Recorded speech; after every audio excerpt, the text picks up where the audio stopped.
Olá, estudantes, tudo bem com vocês? Eu sou o professor Renan, professor do componente curricular de matemática. Iremos trabalhar hoje como objeto de conhecimento os números naturais.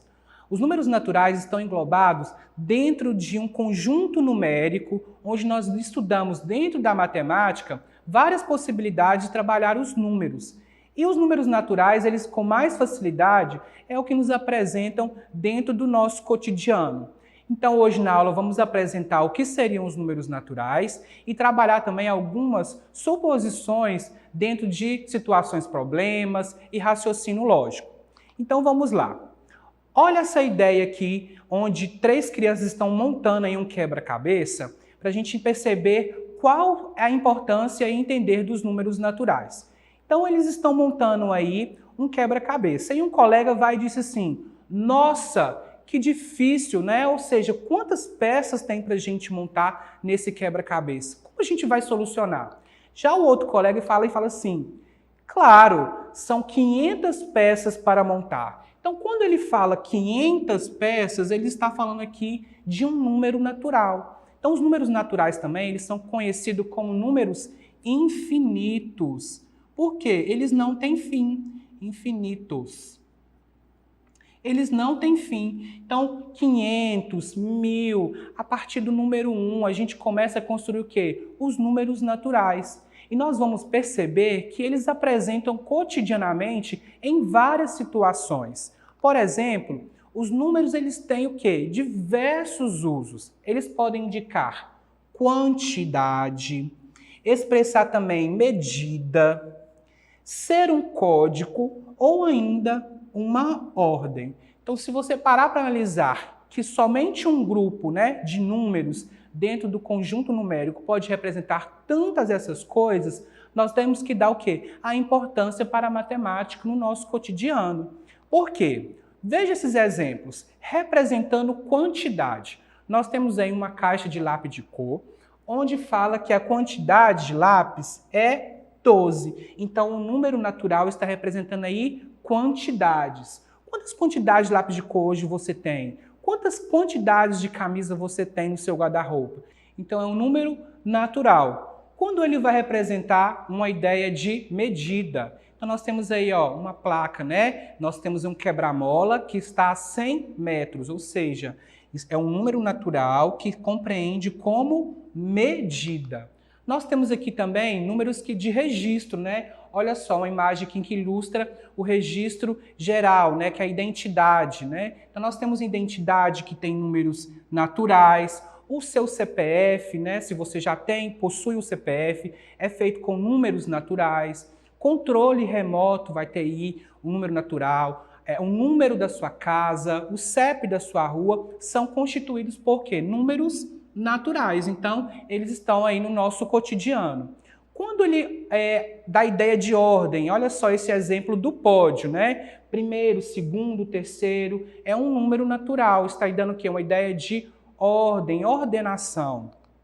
E quando me dá a ideia de código? Nas embalagens, dos produtos, os códigos de barra, também são constituídos por números naturais. Então, perceba que em várias situações, diferentes situações, nós vamos deparar aí com os números naturais no nosso cotidiano. Os números naturais dentro desse conjunto numérico, ele é representado pela letra N. Então, ele vai do número 0, algarismo 0, e vai infinito, Então, essa reticências aqui significa que ele é infinito. Então, é muitos os números naturais que a gente pode construir. Por isso que é importante a gente trabalhar aquelas questões da ordens, também das centenas, dezenas, das classes, Unidade de milhar. Por isso a gente vai entendendo quão importante é os números maiores dentro do nosso conhecimento. Vocês vão entender também que existem alguns números naturais em alguns livros que não consideram o número 0. E por isso ele vem representado com a letra N e o asterisco. Isso é para informação. Caso vocês depararem com um livro didático que esteja desta forma, não se estranhe, ele só não está considerando o algarismo 0 dentro dos números naturais. E dentro desse conjunto também, vocês vão encontrar diversos outros tipos de números para serem trabalhados, como os números pares, né, que são terminados com os algarismos 2, 4, 6 e 8, e também com o zero, né, porque a gente vai formar 10, 20, e também os números ímpares, que são formados, constituídos com a terminação 1, 3, 5, 7 e 9. Então, dentro desse grande conjunto, nós também vamos ter o quê? Outras exemplificações, como os números pares, os números ímpares, os números primos, né, que vocês vão estudando aí ao longo da sua jornada estudantil. Então, entendendo todas essas informações, nós vamos trazer o quê? Outros parâmetros de estudos dentro dos números naturais, que é mais recorrente do nosso dia a dia dentro da escola, que são as noções de quê? De dobro, do triplo, do quádruplo e do quíntuplo. E também algumas percepções que muitos alunos ficam na dúvida de resolver alguma situação, problema, quando a gente envolve todas as questões, mas também dúzia, meia dúzia e também as dezenas, que é mais recorrente porque nós já estudamos bastante lá quando falamos sobre o nosso sistema numérico, que é de base 10. Então, nós vamos estudar um pouquinho, passar por todos esses campos aqui, para que a gente possa fomentar a nossa curiosidade e o nosso raciocínio lógico. Então, vamos entender, então, o que significa o dobro. Quando eu vou aplicar o dobro? Então, o conceito de dobro é um número que indica que certa quantidade foi multiplicada por 2. Então, toda vez que você falar assim, eu tenho que multiplicar, ou eu tenho que trabalhar o dobro, você vai aqui, ó, multiplicar por 2. Olha essa situação. O João tem 3 carrinhos, já o Pedro, ele tem o dobro de João. Então, o dobro não seria multiplicar por 2? Então, nós vamos pegar a quantidade de carrinhos que o João tem e vamos multiplicar por 2, que vai dar 6. Então, o João ali tem 6 carrinhos. Veja bem uma outra estratégia que a gente pode fazer com o dobro. Se o dobro, lembra que na multiplicação nós temos o quê? Uma sequência de soma também do mesmo algarismo? Então, olha só, eu tenho 3 mais 3, que vai ser 6. Então, olha, veja bem, eu tenho o dobro como duas estratégias. Eu posso fazer a multiplicação, que é mais indicado, ou se o seu professor quer trabalhar com a soma, vamos também utilizar a soma nessa questão. Para fazer o triplo, agora a gente tem que indicar que aquele número, aquela certa quantidade foi multiplicada por 3. Então, olha, o triplo significa que você vai multiplicar uma certa quantidade por 3. Olha esse exemplo. Nós temos 2 zoológicos. O zoológico A, ele tem umas 12 espécies de animais. Já o zoológico B, ele tem o triplo dessa quantidade. Então, quanto seria? 36 espécies. Então, o triplo de 12 é 36, fazendo tanto na multiplicação ou também como na soma. Então, se eu pegar aqui, ó, 12 vezes 3, que é o triplo, eu vou ter o resultado de 36. Vamos entender agora o quádruplo. O quádruplo é multiplicar uma certa quantidade por 4. Então, se lá na situação problema você tem que identificar o quádruplo de uma certa quantidade, você vai multiplicar por 4. Olha este exemplo. Um padeiro, ele consegue fazer um pão especial no sábado somente 20 unidades. Já no domingo, ele tem um tempo maior e aí ele consegue fazer o quádruplo, né? Ele consegue multiplicar esse valor de 20 no sábado e produzir no domingo 4 vezes mais. Então, quantos pães ele consegue fazer no domingo? Ele consegue fazer 80 unidades. Então, o quádruplo de 20 é 80 unidades. É o mesmo que pegar 20 e multiplicar por 4. Nós teremos aqui o resultado de 80. Já o quíntuplo também tem essa olhar para fazer o quê? A multiplicação de uma certa quantidade por 5. Então, veja bem, o quíntuplo, neste exemplo, uma escola tem 12 computadores. Já na outra escola, na escola 2, eles têm 5 vezes mais a quantidade de computadores. Então, eu pegaria o número 12 e multiplicaria por 5. Então, na escola 1 tem 12 computadores e na escola 2 são 60 computadores, ou seja, essa escola 2 tem 60 vezes mais, 5 vezes mais a quantidade de computadores da escola número 1. Vamos trabalhar então agora dúzia, que às vezes parece ser simples, mas muitos alunos também confundem essa nomenclatura. A dúzia é uma coleção de quê? De 12. E há várias explicações para esse agrupamento em 12, como a contagem sumérica. Os suméricos foi uma civilização que usavam o parâmetro 12 para contar. E eles contavam o quê? Pelas falanges do dedo. Então, o parâmetro para eles fazerem as contagens não era o sistema decimal. Então, era 12. Então, dúzia significa 12 unidades ou 12 quantidades. Então, a gente sempre dá esse parâmetro aqui dos ovos, né? Uma dúzia de ovos ou uma dúzia de bananas, nós temos aí a contagem de quê? De 12. Uma dúzia representa 12 unidades. Já a meia dúzia, a gente vai entender como a metade de 12. Refere-se meia dúzia quando iremos trabalhar somente o quê? 6 unidades, ou seja, a metade de uma dúzia. Então, meia dúzia são o quê? 6 unidades. Então, se eu tenho uma dúzia de ovos, metade delas são 6. Meia dúzia, 6 unidades. As dezenas, nós já trabalhamos com mais recorrência no nosso sistema numérico, mas vamos relembrar aqui algumas situações.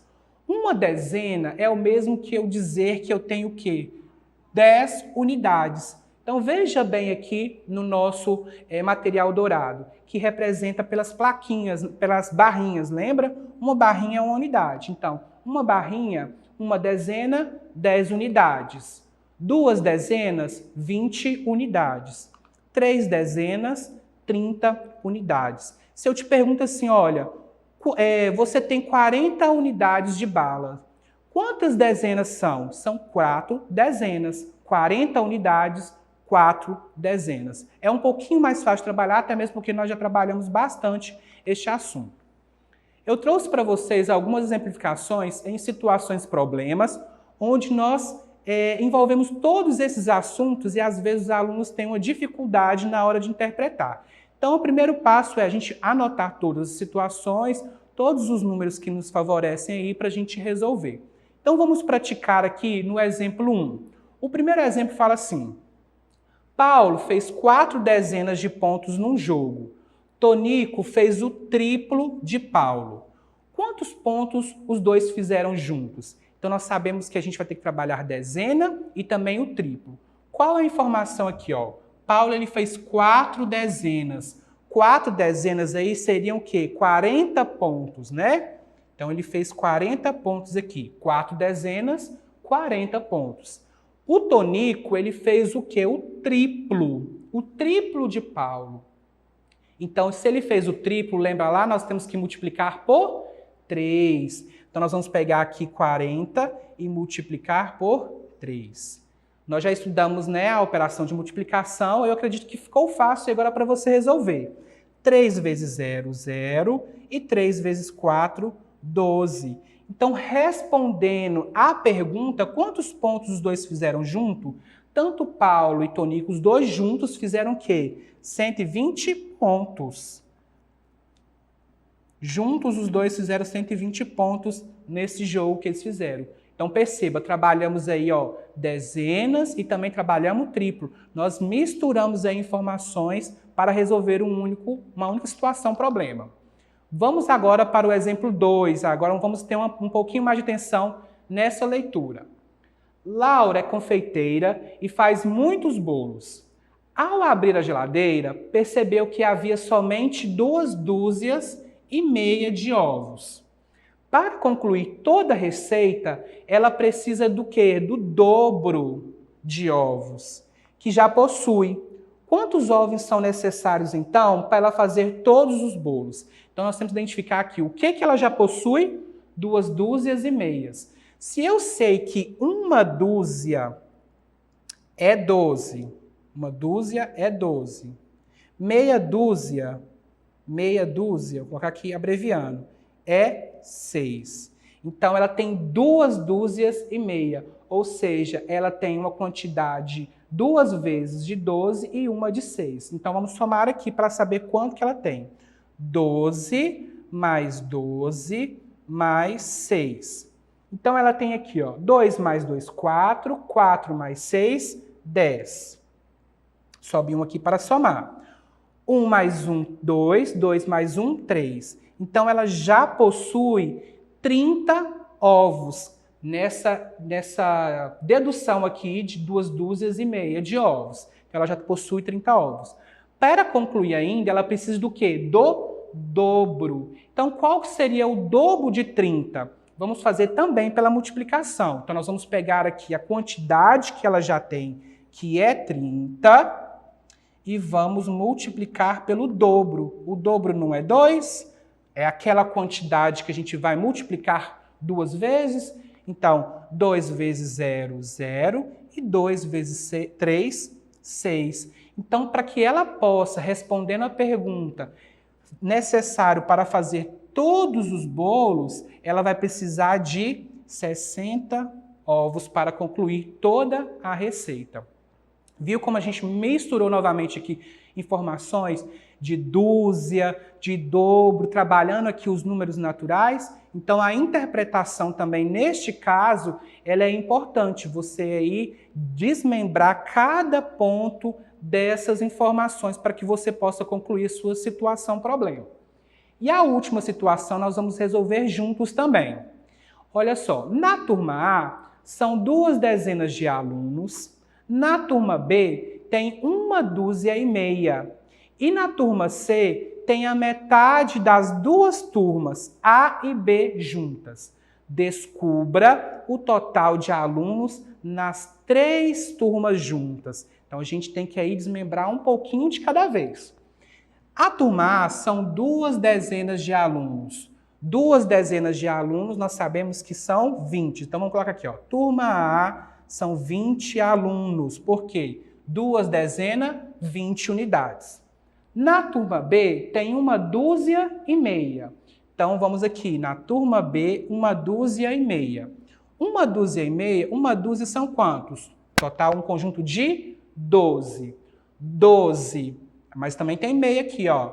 12 mais 6, nós temos aqui um total de 2 mais 6, 8, e desce 1, 18 alunos. Então, vamos lá. Turma A, 20 alunos, turma B, 18 alunos, desmembrando 1 dúzia e meia. E na turma C tem a metade das 2 turmas juntas, ou seja, as 2 turmas A e B, a turma C só tem a metade. Então, vamos descobrir, então, qual que é a quantidade de alunos da turma C. Então, eu teria que pegar 20 alunos menos mais 18, que é a quantidade aqui das 2 juntas. Vamos olhar primeiro. Então, aqui vai dar 8, 38. Aí ele está falando que ele tem o quê? Só a metade. Então, nós temos que ainda descobrir qual que é a metade de 38. Então, nós vamos fazer aqui a divisão. Vamos fazer aqui, pegar 38 e dividir por 2. Fazendo a multiplicação aqui, ó. 1 vezes 2, nós vamos ter 2 aqui, ó. 3 menos 2, 1. 18. Agora, vamos pegar a quantidade para multiplicar aqui, ó. Qual o número que a gente multiplica por 2 que dá 18? O 9. 18 menos 18, 0. Uma divisão exata. Então, vamos analisar com calma. A turma A tem 20 alunos, a turma B tem 18 alunos e a turma C tem 19 alunos, porque nós descobrimos a metade da turma A e da turma B. Só que o problema aí terminou? Não, por isso a interpretação é muito interessante. Descubra o total de alunos nas 3 turmas juntas. Então, nós vamos ter que fazer o quê? A soma de todas a quantidade de alunos de cada turma. Então, vamos somar aqui. Vamos somar todos os algarismos juntos. 20 mais 18 mais 19. Então, 0 com 8, 8. 8 mais 9 vai dar 17. Vamos subir 1. 1 mais 2, 3. 3 mais 1, 4. 4 mais 1, 5. Então, se a gente for analisar a pergunta, as 3 turmas juntas têm um total de quantos alunos? 57 alunos. Interessante que quando a gente trabalha todos esses números, esses algarismos, né, os números naturais, a gente vai tendo diferentes percepções. Quando trabalhamos aí o dobro, o triplo, né, dúzia, meia dúzia. Então é interessante a gente fazer esses exercícios para que a gente possa trabalhar o raciocínio lógico. Porque se a gente fica lá, é meia dúzia, é só 12, é 6, é 1. Então a gente precisa de fazer dentro de contextualizar todas essas situações para que a gente possa aprender de maneira mais eficaz. E não se esqueça, para acessar a nossa plataforma SMED-GV, aponte a câmera do seu celular na imagem que aparece no canto da tela. Acesse nossas redes sociais e se inscreva em nosso canal do YouTube SMED-GV. Um abraço e até a próxima aula!